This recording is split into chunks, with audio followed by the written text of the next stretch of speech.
拜见大君，承蒙大君托付，得胜而归。这便是逆贼龙哥真皇的刀。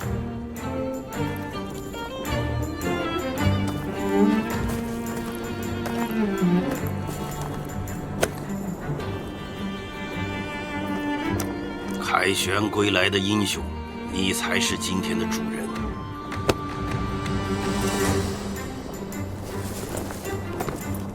阿苏勒呢？有请世子。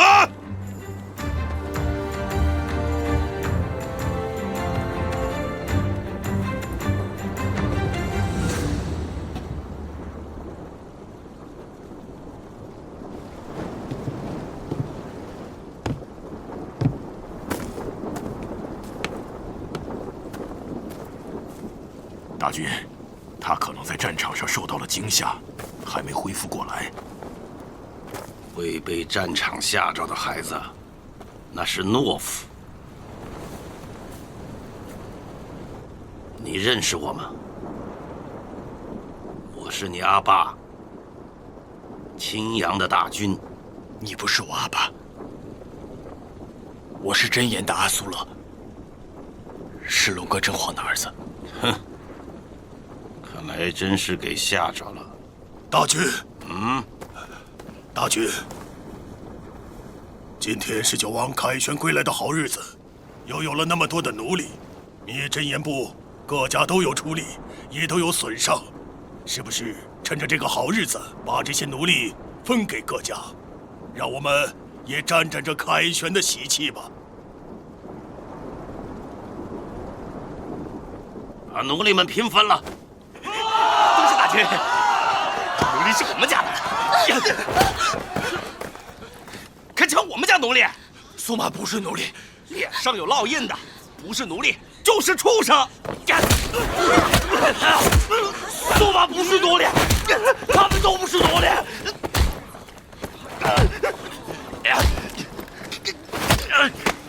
把他给我拉开！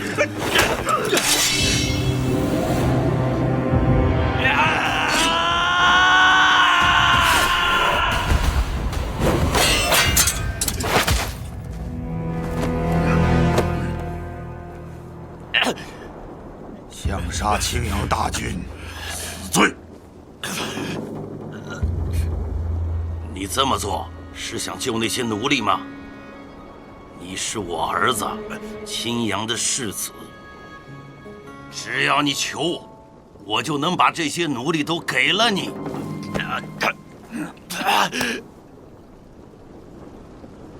你心里就没有把我当你的阿爸，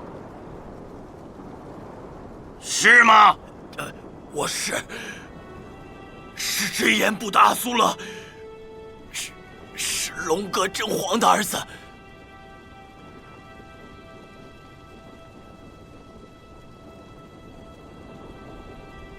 你想要这些奴隶，我都给了你，但是你要像奴隶一样活着，这是你不愿当我的儿子，要当龙哥真皇儿子的代价。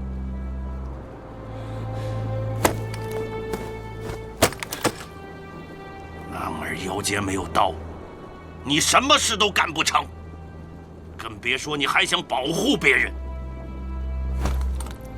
这是龙哥真皇的刀，拿起它，当你的奴隶王。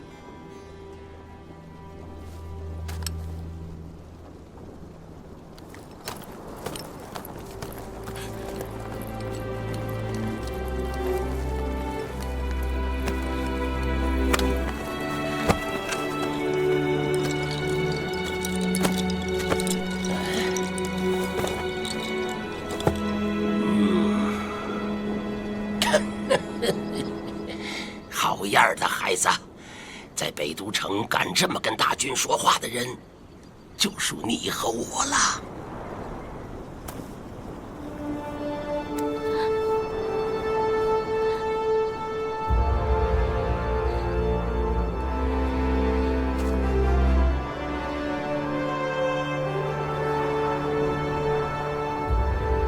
敬酒王，来敬酒啊！敬酒啊！敬酒！九王，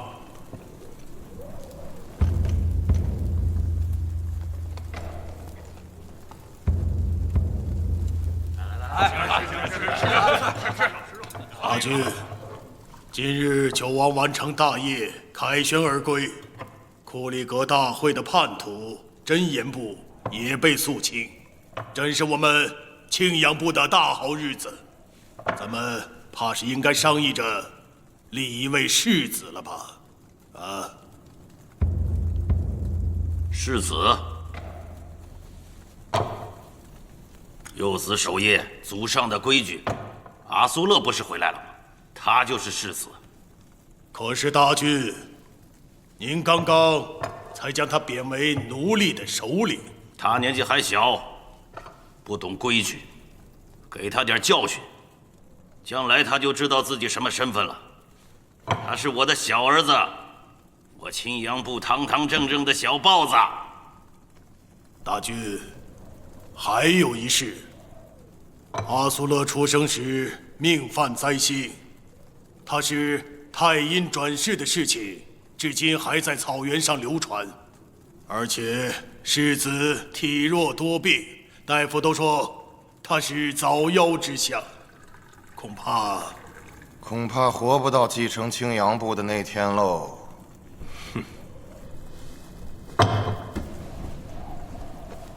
看来你们不是随便说说，今天是有备而来啊！我知道你们在替谁争。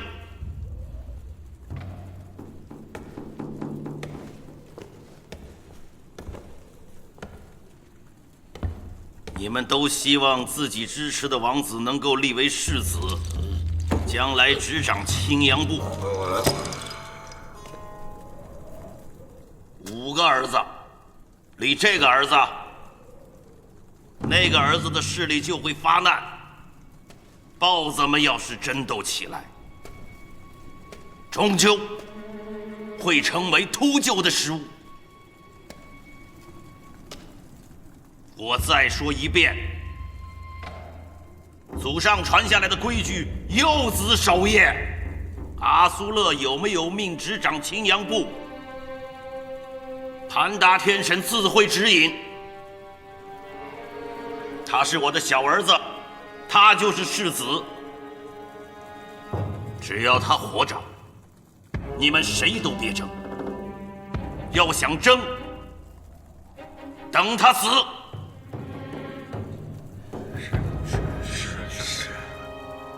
世子，换新衣服吧，您身上的都破了。来，我来。阿苏勒，先换上吧。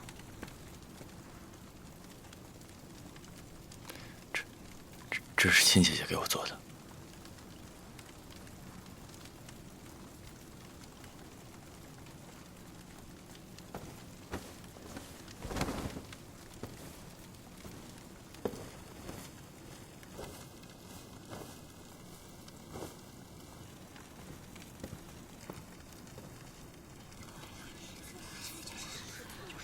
这就是咱们的世子啊，看起来比羊羔还弱。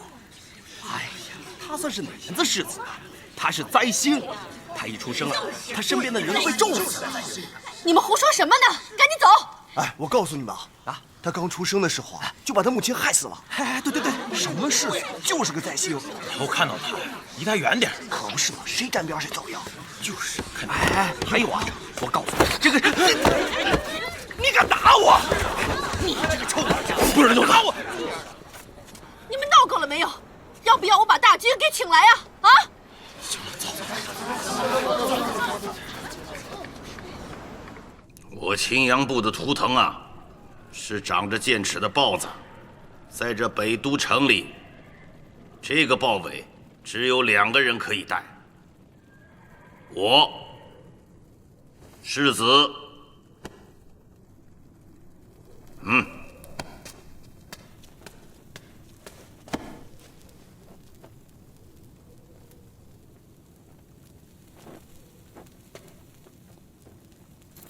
我青阳部自古以来的规矩就是幼子守夜，你是我最小的儿子，就是草原未来的大君。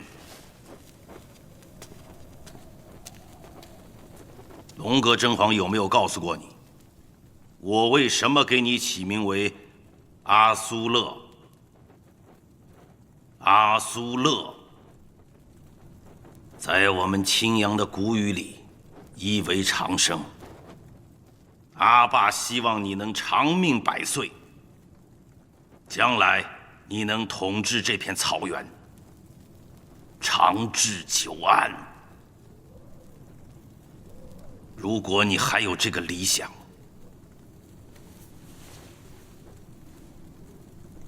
不要拒绝权柄。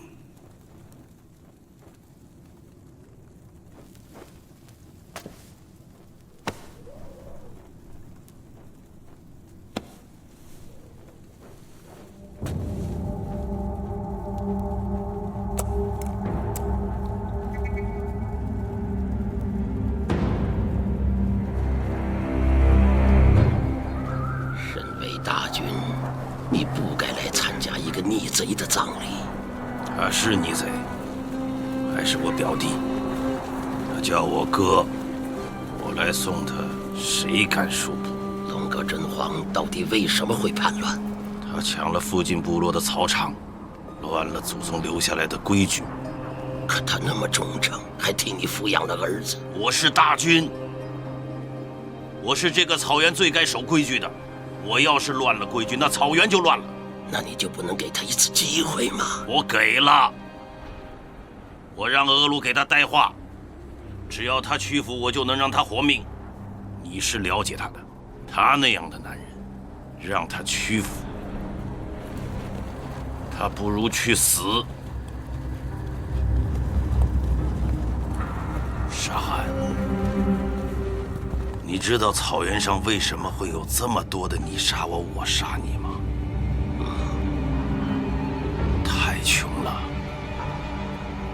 吃不饱啊！要是人人都能吃饱，也许这草原上就会少了很多你杀我，我杀你的事情。可草原上就是这么穷，你吃饱了，他就吃不饱。冬天了，牛羊都会饿死。我知道一个地方，土地肥沃，麦子堆得比山还高，终年都不下雪。草原上怎么会有这样的地方？东路，可东路和我们隔着海呀。隔海怕什么？我们渡海过去。沙汗，你说我要能从东路搞来粮食，暂缓饥荒，那这草原上是不是会少了很多战争？我需要一个人替我去东路。沙汗，你是我最相信的朋友，也是草原上最聪明的人。我相信只有你才能说服那些狡猾的东路人。愿不愿意做我的使者，去东路？在北都城里，我还有一个放心不下的人。一个酒鬼死在雪地里都没人收尸的人，你还有放心不下的人？我担心的是阿苏勒，他分明没有做大军的命，却不得不背负着世子的头衔。你的好儿子们都已经开始惦记你的权柄了。我把世子的头衔给了他，今后看他自己的造化。他哥哥们都是豺狼，大军把羊羔扔到狼窝里，却说要看他自己的造化。羊要活命就要变成狼。这里是草原，可在草原上，要有战胜狼的本领。你挑2个勇敢的孩子给他做伴当，再找个名头响亮的武士给他当老师，这是我的条件。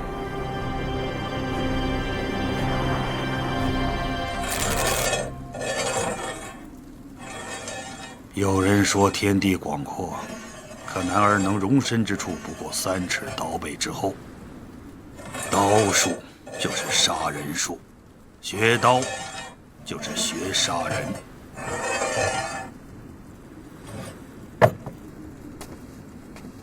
我想问问世子，为何来学道？当时真言部被灭族的时候，要是我的手力气握起刀，亲姐姐可能就不会死。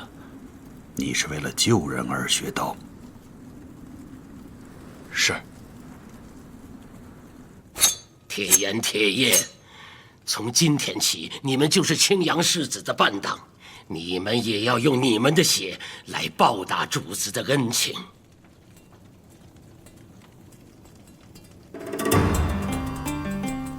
铁岩、铁叶，一日侍奉主子，一生侍奉主子，主子的命就是我们的命。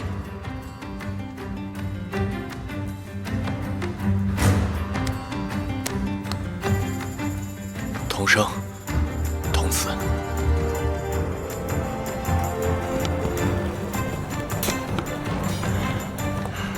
呀！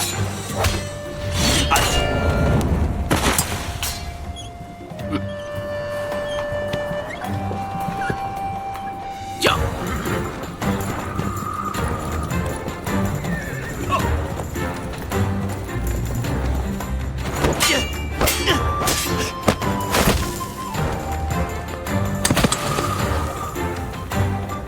起来，站起来！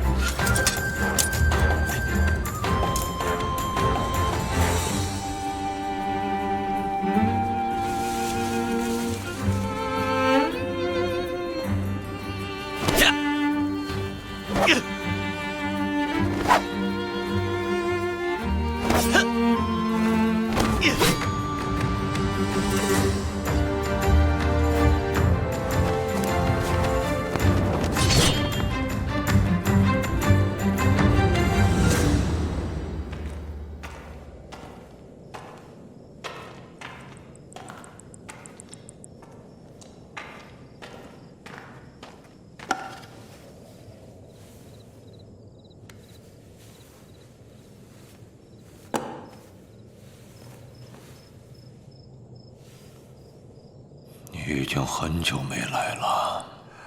世子回来了。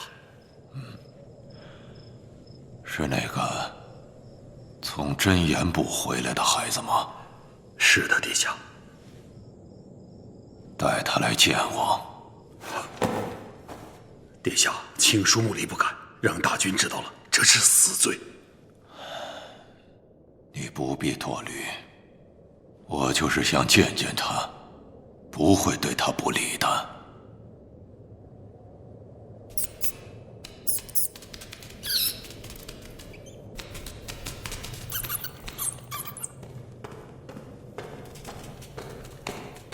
八呆，八呆，回来，回来！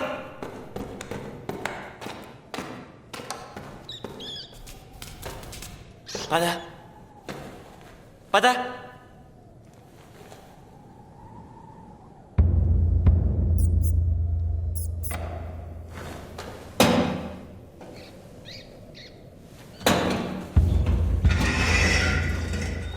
八呆，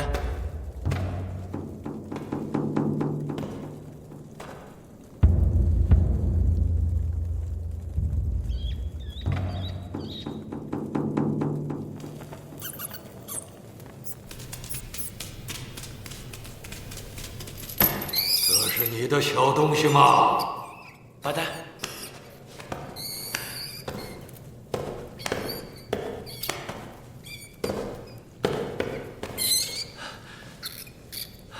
谢谢爷爷，他叫八呆，是我养的小飞鼠。你叫我爷爷？爷爷怎么会在这儿啊？我还从来没听说过北都城有这样的地方。这叫地牢，在北都城有很多这样的地方，这里关的都是犯过错的人。那爷爷您犯了什么错？我很多事得罪了大军。哦，对了，你到这里来见我，千万不能告诉大军啊。好。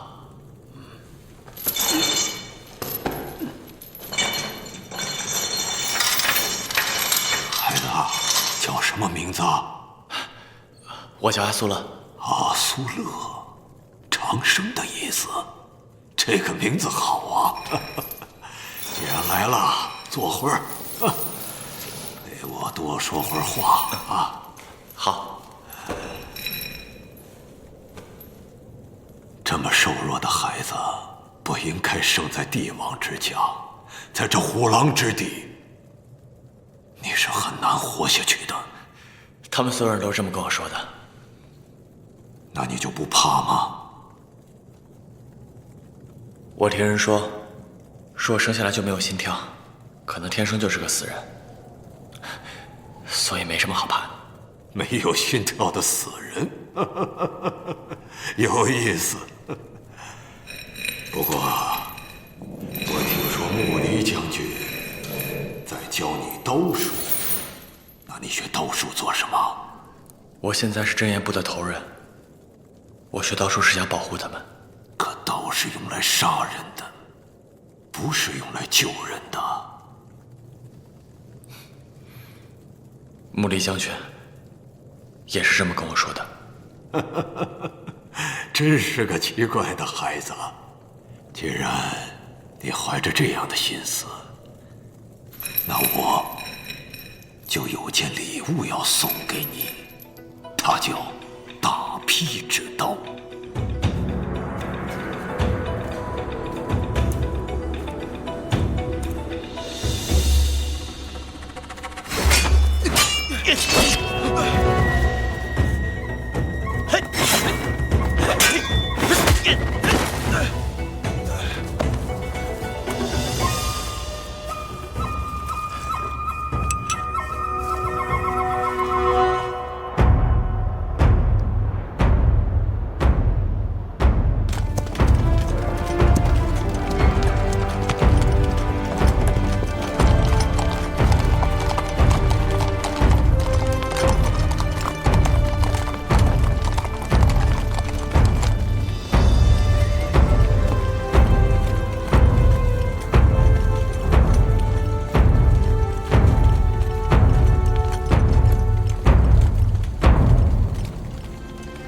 臣拓跋山岳，大印朝所属下唐国三军制司，代唐国公爵百里公殿下致意青阳大军，愿两国永为和睦，有如兄弟。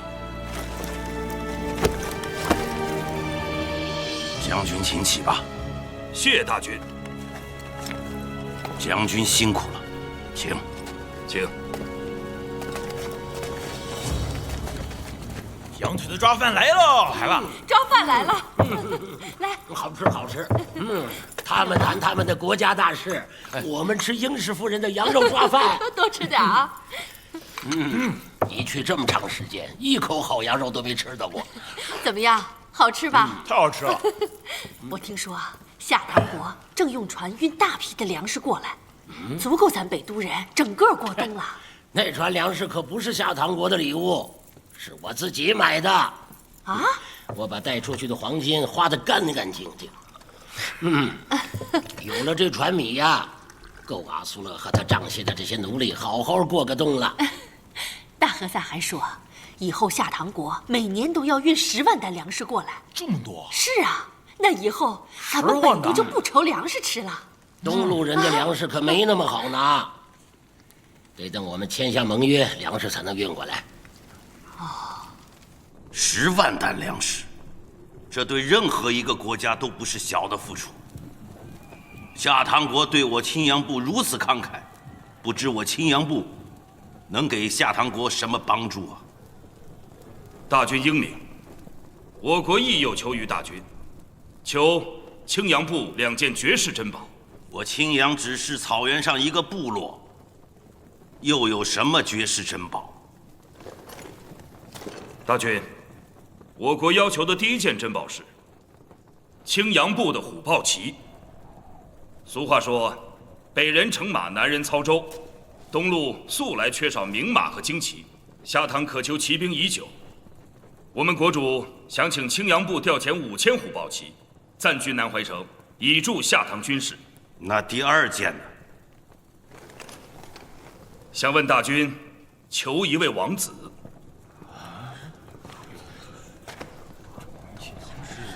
我的儿子。魏正盟好，夏唐愿意把一位郡主嫁给青阳的一位王子，并请王子驾临敝国。敝国将教这位王子东路最完备的军政知识，将他培养成大军最出色的左右手。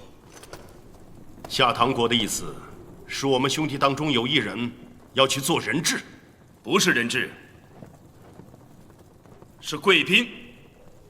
我国国主还会把自己的独生爱女嫁给这位王子，也就是说，她将会是夏唐国唯一的驸马。待学成之后，夏唐国愿以黄金1000斤、鱼鳞钢10万斤、大船50艘作为嫁妆，送郡主夫妇返回北都。我们国主相信，有这位王子在，盟约定能维系100年。对了，大和尚，我听说他们夏唐国要把他们的公主嫁给咱们的王子呢。不是公主，是郡主。听起来啊，还挺般配的。我也要娶一个。你算了吧。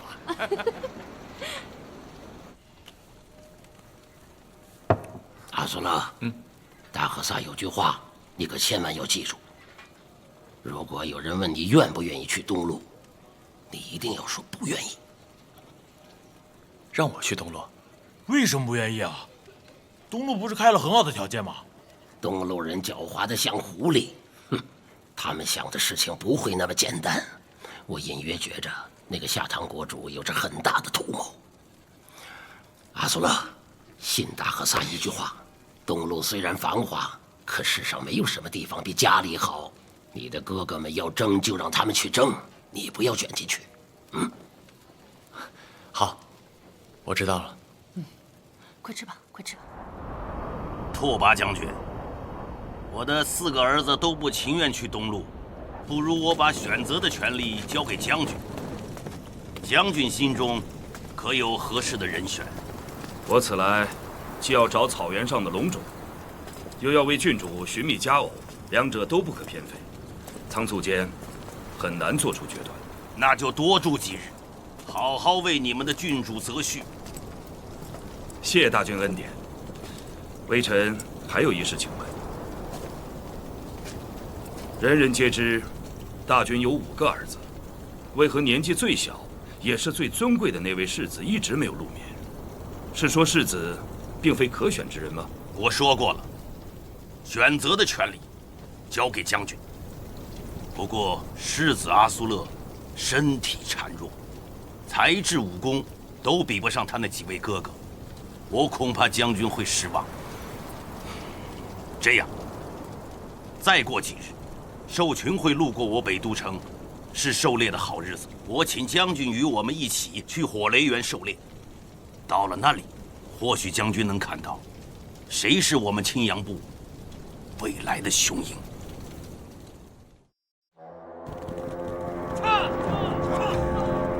奴隶们足足用了20几日，才把这些猎物赶到了一起。一次盛大的狩猎，收获的猎物也只够我北都城的冬天1成的口粮。久闻青阳狩猎场面宏大，但亲眼见到，还是远胜于耳闻。拓跋将军，你可知道我青阳的猎场为何是在这个地方？请大军明示。这个地方以前是战场，当年我的父王钦达汗王就是在这里击败了风炎皇帝。从此，你们东路的兵马再未踏上过我青阳的土地。每到这个季节啊，我北都城的男儿就要在此狩猎，以示不忘我祖先的勇武。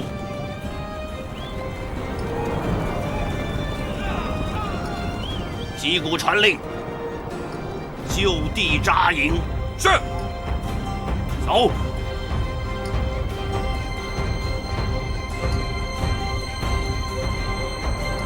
狼群来了！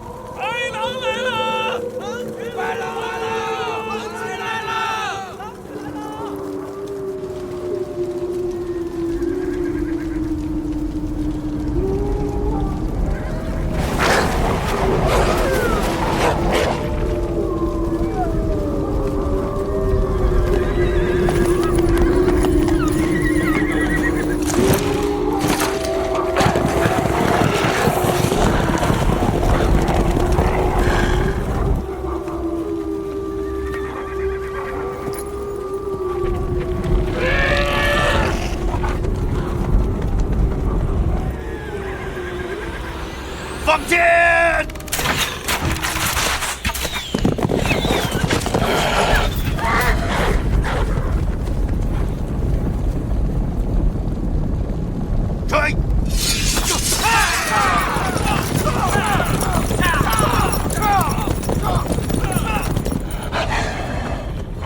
哎，说了，你要干什么？我手里有刀，我可以保护你。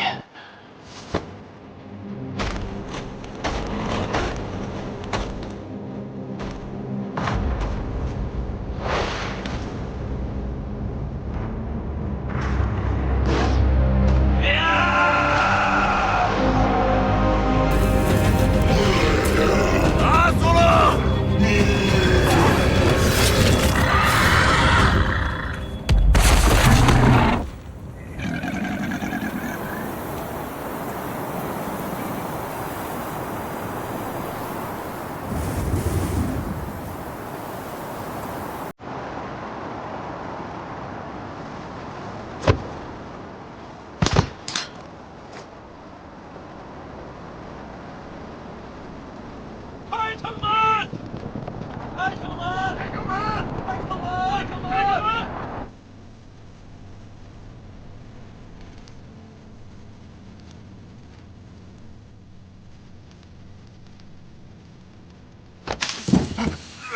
按住！按住！按住！按住！按住！按住！按住！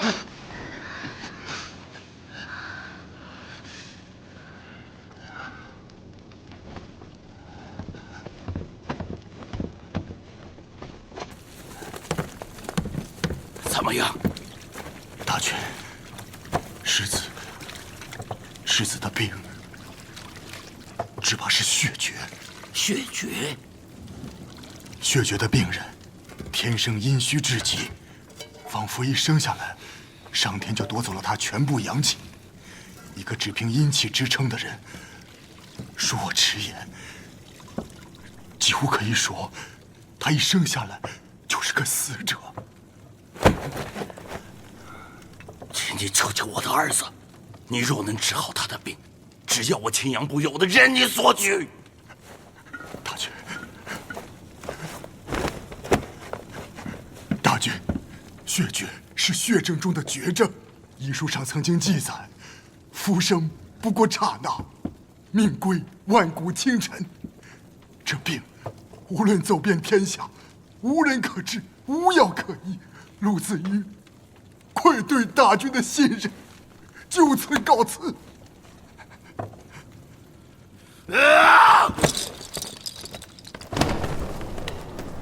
世子怎么样了？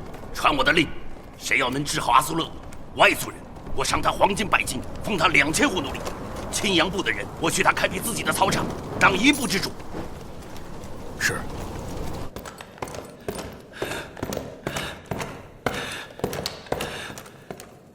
是你，你才是阿苏勒真正的刀术老师。我亲眼看见他一刀劈死了一只白狼。那是杀神的刀术，居然用它来斩狼。不过他小小的年纪，竟然用此杀死了一条白狼，这说明他很可能继承我帕苏尔家族的血液。我只要他能够平平安安的长大。平平安安的长大，我不希望他成为你这样的东西。你不希望没用，因为在他的身上早已经流淌着我尊贵的青铜之血。那是魔鬼之血，你听着，我绝不会让魔鬼从我的手里把阿苏勒夺走。我告诉你，没有人能和命运为敌。看看我，看看你的父亲吧。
月了，阿苏勒没有任何苏醒的迹象。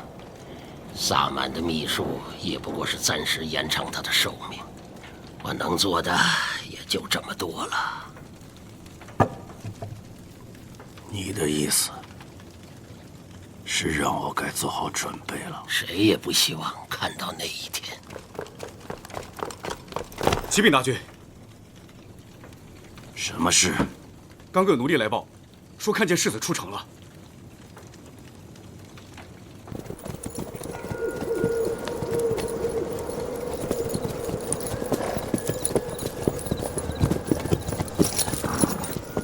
沃勒尔，你看，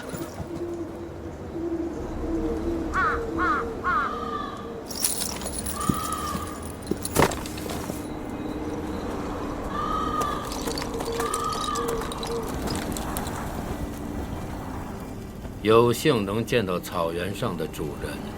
你们是什么人？怎么会知道我们的身份？我还知道，您是侍奉盘达天神的萨满青阳大和萨。沙汉，朝德拉吉，相逢是幸。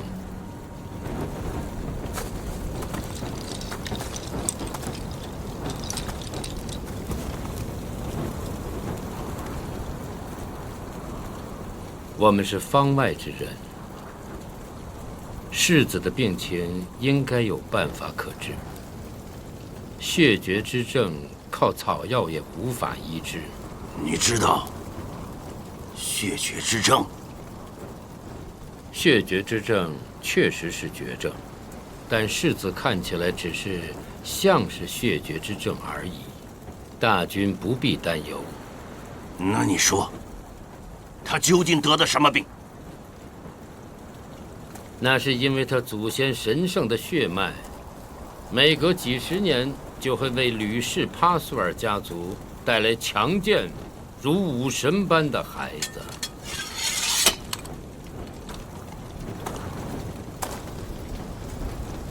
这是我们家族的秘密。这世间的秘密到最后永远都不是秘密。当然，我也是偶然知道的。世子眼下的状况，就是因为他继承了那强大的血统而又不完整。如果让一个孩子非要继承一个强大的血统，那只会危及自身。我倒有一个办法，可以救世子一命，但不得不压制这世子身体里那强劲的血脉。你要是能治好他的病，要多少钱我都给你。你都准备好了吗？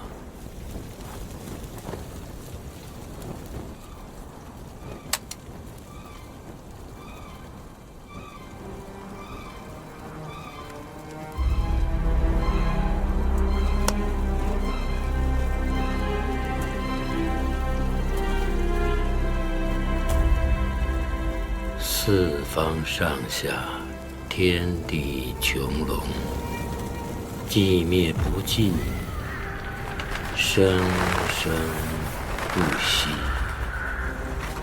那是秘仪之境，空虚之阵。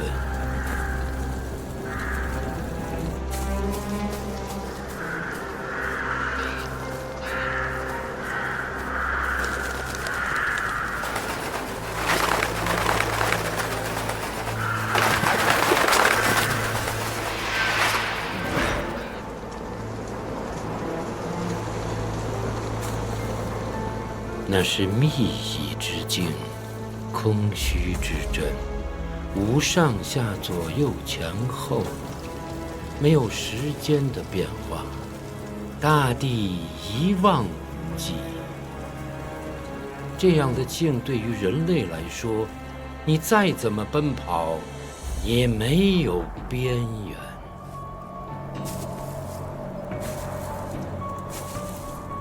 即使是秘仪之境，那也是虚妄。它只要不侵入你的心，便杀不死你。总有一天，你会遇见这样的事。到时候能救你的只有你的心和刀。心如石镜，刀如虎踞，二者皆不可轻动。你需要我救你于毁灭否？你可要我救你于毁灭否？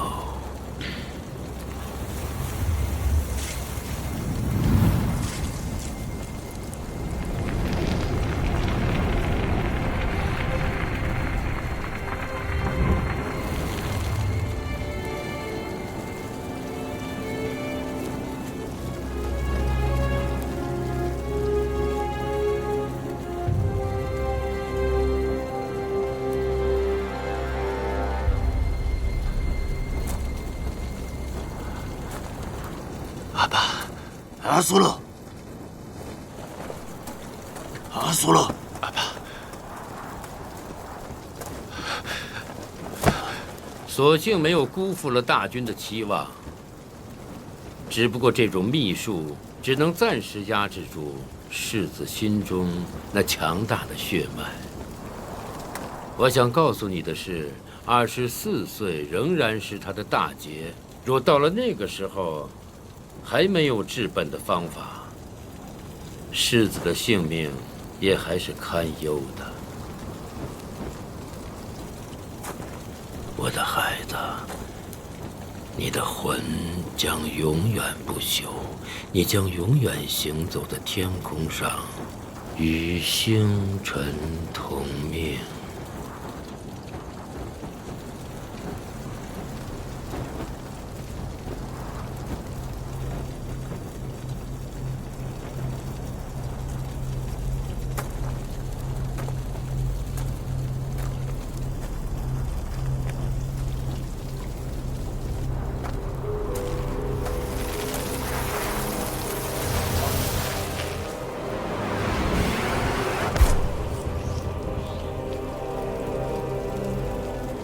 我的代价就是我学生的生命。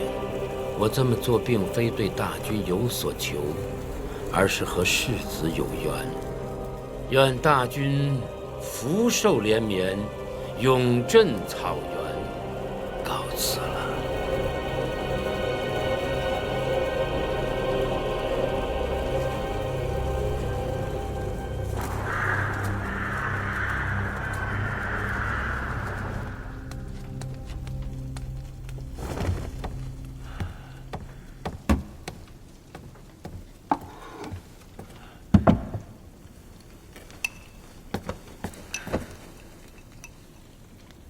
大军到！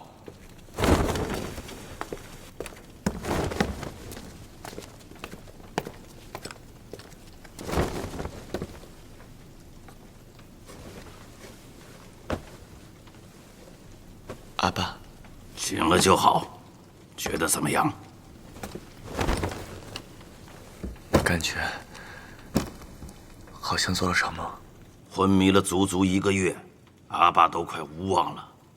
好在盘达天神把你又还给了阿爸。在你还没有出生的时候啊，阿爸希望你是一个英武不凡之人，因为只有这样的人，才能接掌青阳部。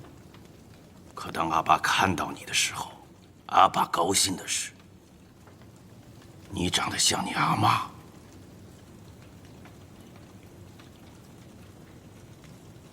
从来没听阿爸说起过阿妈。你要记住啊，心里头你最想着谁，千万不要告诉别人，那会是你的弱点。软肋。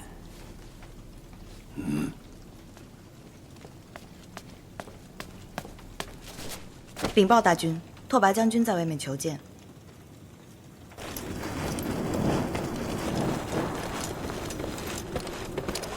拓跋将军，大军，有什么事吗？请代表我国国主求青阳部世子为结盟之宾。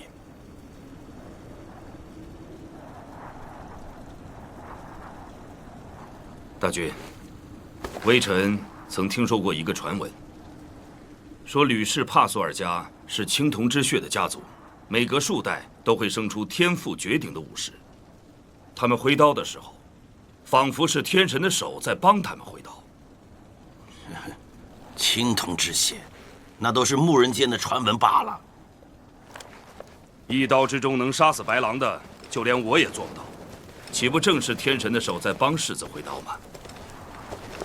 大军，恕微臣直言，我们不能等太久。这个冬天太冷，没有足够的粮食，一定会饿死很多人的。拓跋将军，你是在用粮食要挟我吗？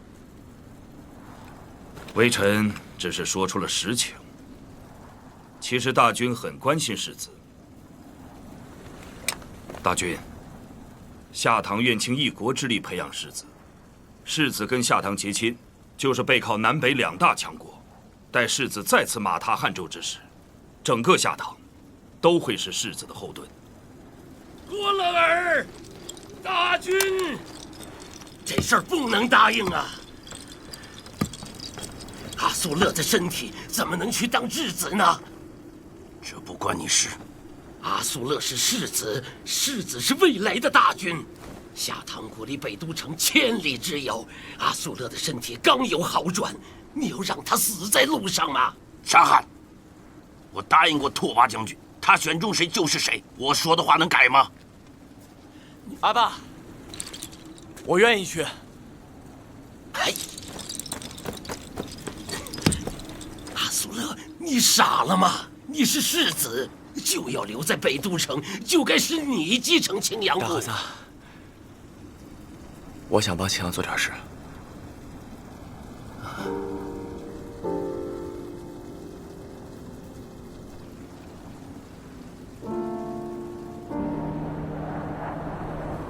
当年我和你表叔龙哥真皇，经常来这儿钓鱼。他钓鱼的本事比我强，收获总是比我多。我知道阿爸每年都会来这里祭拜，可还是阿爸灭了真言部。有些事啊，现在跟你讲，你也不会懂。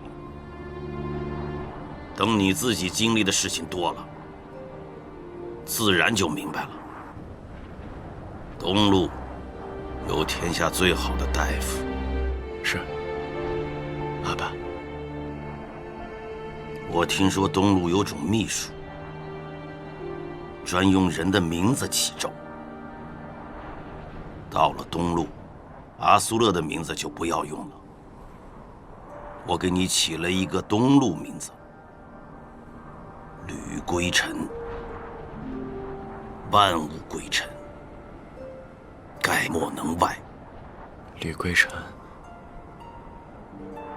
儿子记住了。这一走，不知道我们什么时候还能再见。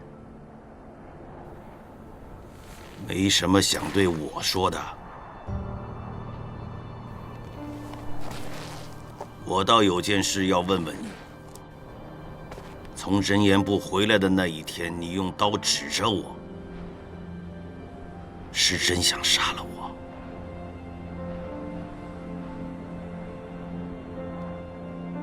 是。如果我不那么做，我对不起真言阿爸。傻孩子，对得起自己就好了。这世上哪有人能对得起那么多人？来，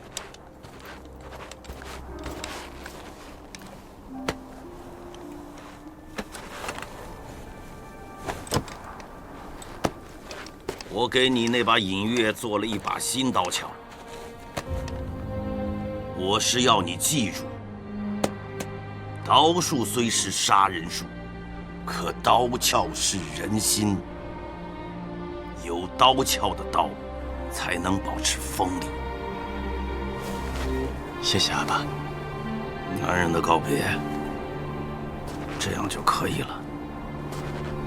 明日我不送你了。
选中的孩子。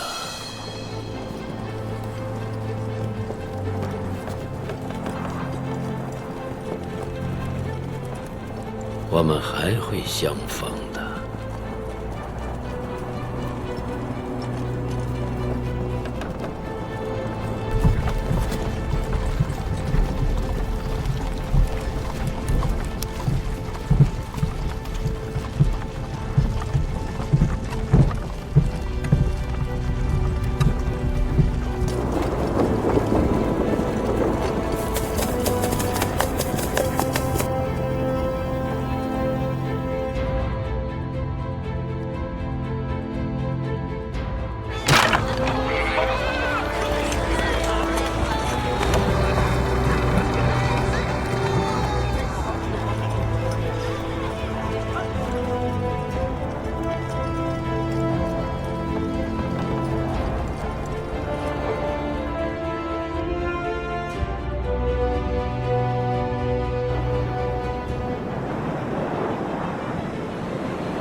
天色已晚，委屈世子和王爷在这峡谷中扎营，休息一晚。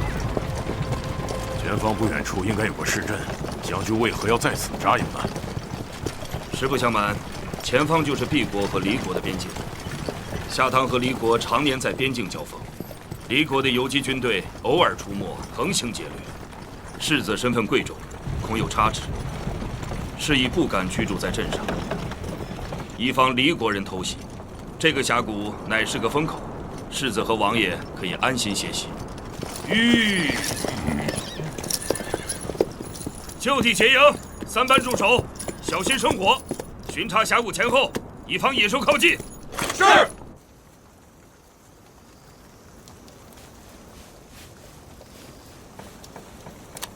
这是路过上个镇子的时候，我让铁爷专门去买的。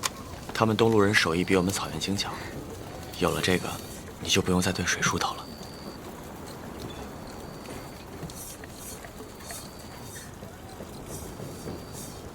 苏曼，有没有人跟你说，你是我们草原最好看的姑娘？反正丹湖告诉我，说虽然我是世子，可我的帐篷里边，他没有一样能看上的东西，除了你。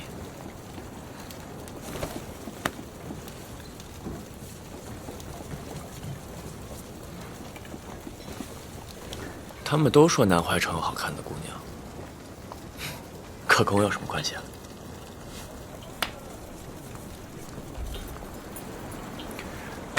郡主好不好看跟我也没关系，我这身子结亲了，不就害了郡主吗？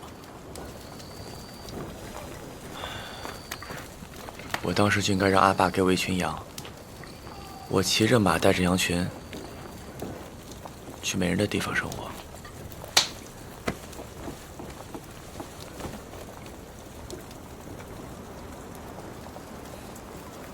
肯定带上你。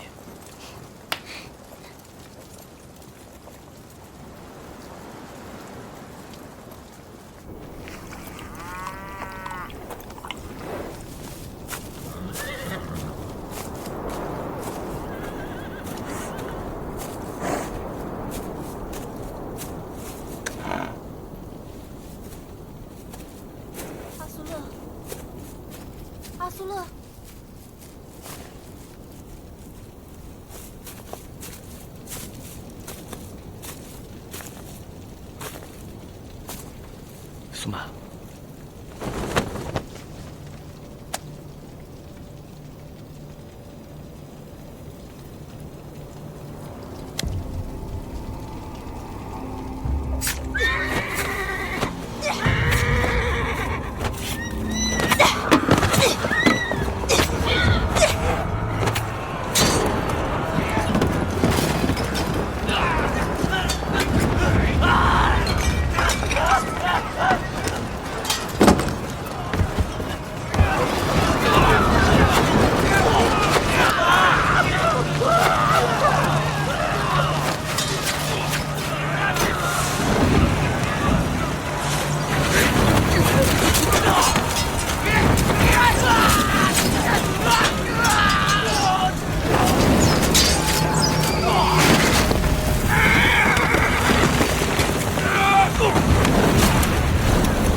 苏玛！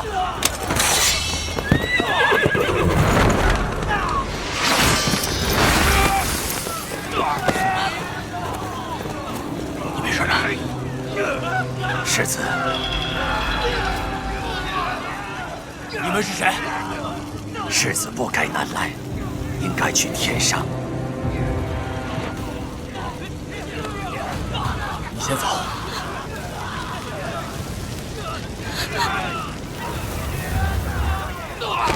呀！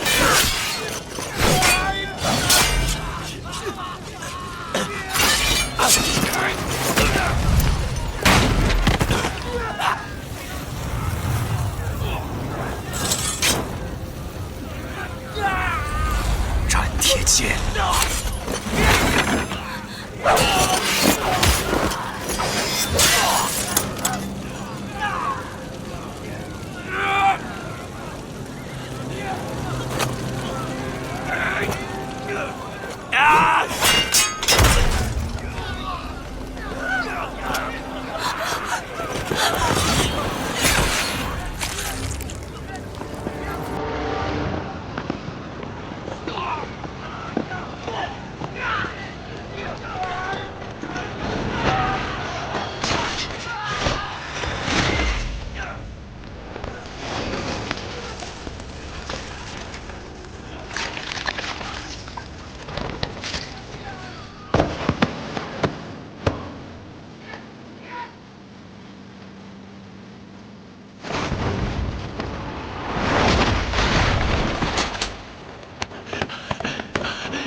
就去武士团也卷入了这件事。闻见你们陈月身上的尸臭味过来的。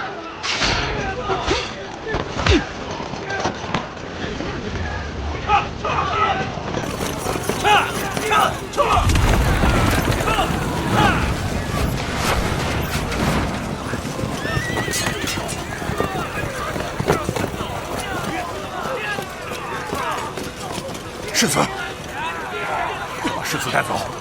世子，世子，带走。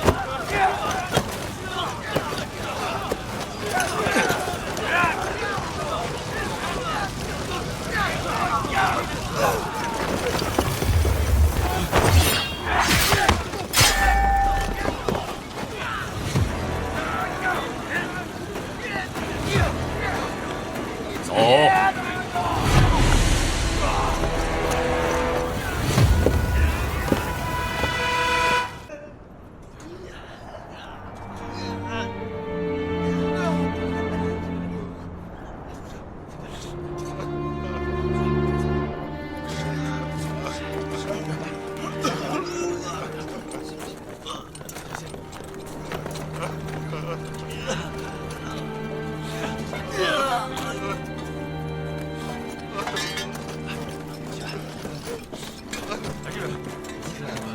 他们就是你们下唐国的敌人，黎国人吗？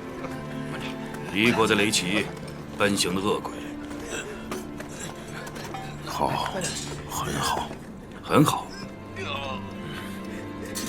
从现在起，他们就是我们青阳的敌人了。